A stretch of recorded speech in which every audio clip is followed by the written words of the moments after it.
Welcome. I'm Richard Hasnett. I'm your host for this in-depth wisdom series. My goal is to help you live a wisdom-inspired life by sharing with you some profound and deep wisdom that can truly better your life and help you live a wisdom-inspired life.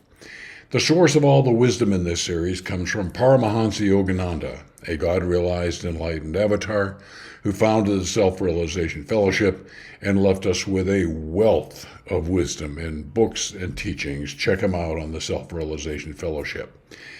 Having said that, in these series, I'd share with you not only the profound wisdom, simple profound wisdom, and by that I mean it can really, really make a positive difference in your life.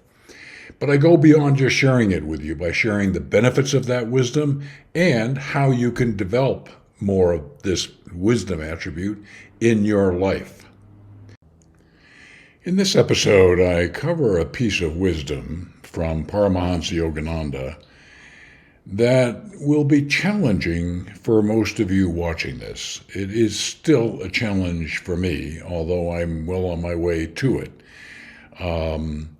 And the challenge is that most of us live our lives completely or to a major degree guided by our ego and not our soul. Our soul is that spark of divinity within all of us.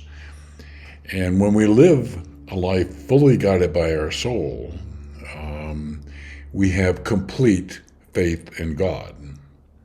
And so that's where the source of this particular quote comes from. So let me share this piece of wisdom.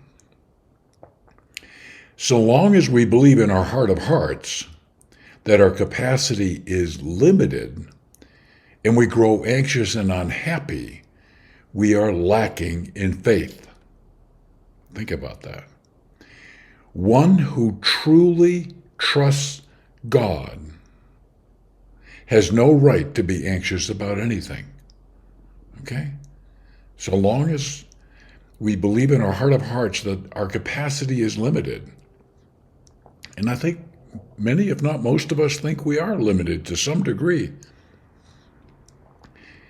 And those limitations lead us to feel anxious and unhappy. That's a definition of lacking in full faith in God. Okay? So this says when we fully trust in God, we are not going to be anxious about anything, among other tremendous benefits that accrue to us. So how do you fully trust in God, which is a deeply personal and individual journey? Well, you need to seek some knowledge from a religious text, study scripture, but a number of other things will be very helpful. So let me cover a few of these things that can really help you develop your faith fully in God. And these are things that I'm also in the process of living. First is reflect on personal experiences. Take time to reflect when you felt God's presence.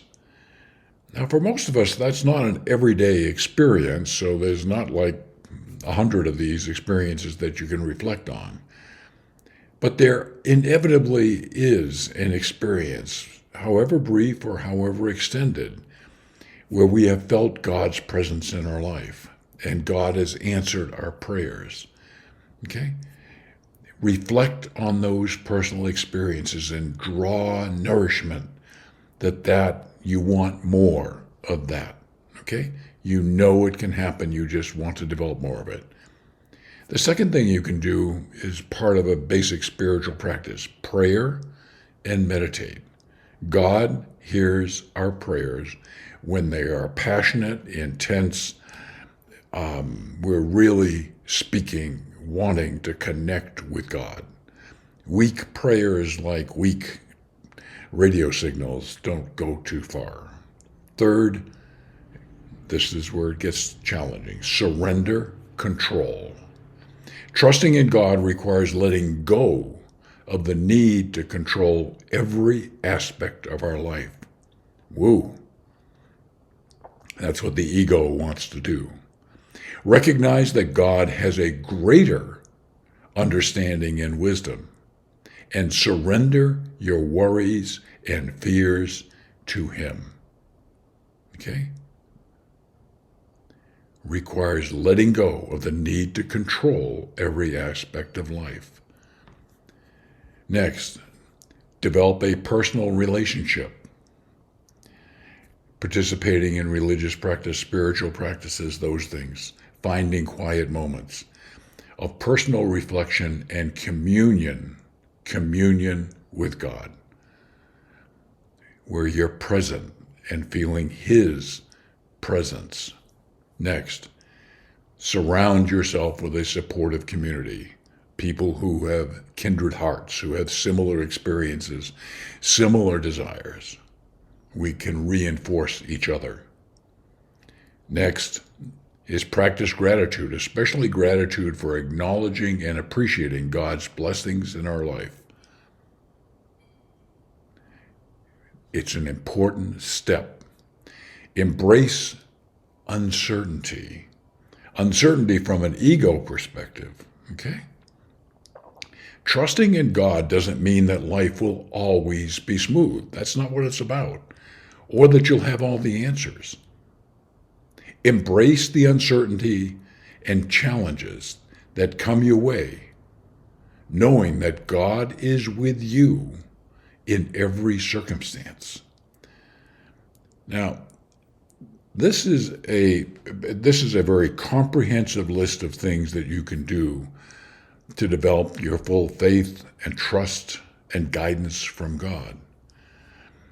And it is where we ultimately get when we live a wisdom-inspired life. As our consciousness expands and we get closer to and get a deeper knowing of God, this is what happens. Remember that building a trust in God is a continual process. It requires patience, faith, and a willingness to grow spiritually. Okay, a lot here. I get that. But it's extremely important. This is a place you want to get to, and you are meant to get to at some point along your spiritual journey. So again, the quote is, so long as we believe in our hearts that our capacity is limited, and we grow anxious and unhappy, we are lacking in faith. One who truly trusts in God has no right to be anxious about anything, and, might I add, will not be anxious about anything. Okay? A lot of big thoughts here for you. As always, I deeply appreciate the opportunity to share these with you. My goal is to help you live more of a wisdom-inspired life, and I look forward to reconnecting with you soon.